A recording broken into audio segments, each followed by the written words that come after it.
කතා.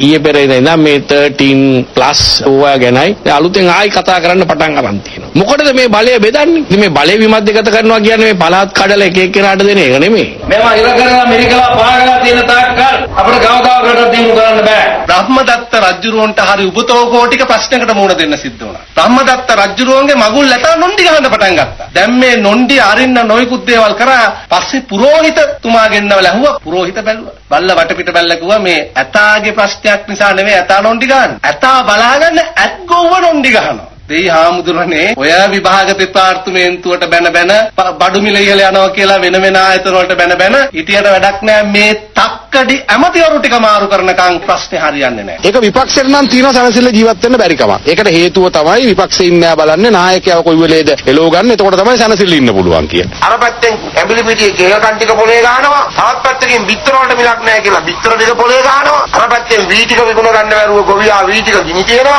ඒ ඔක්කොම වෙන්නේ තව කොනක හාල් කිලෝ එකක් මිලදී ගන්න හැකියාවක් නැති මිනිස්සු ඉන්නේ. තමුන්නාන්සලගේ හාල් මිල ඔය ගානට හරි කියන්නේ 350ට පොහොර ටික ගොවියට දුන්නු හන්දා. නැත්තම් කන්න වෙන්නේ දෙයියන්ගේ හාල්. පොල් මිල වැඩි වුණා අහස උසට ගියා. දෙයියන්ට ගහන්නවත් පොල් ගන්න බැරි තත්ත්වයක් ආවා. ඒක ස්ථාවර මිලකට අඩු කළා. බිත්තර මිල වැඩි වුණා. බිත්තර මිල ස්ථාවර අගයකට ගෙනාවා. දැන් එදා මම දැක්ක කියනවා. ඒ කියන්නේ ඉස්සර රුපියල් 18ට ගියාලු බිත්තරේ. දැන් රුපියල් 6යිලු බිත්තරේ. ඒ නිසා බිත්තර 3ක් කන්න.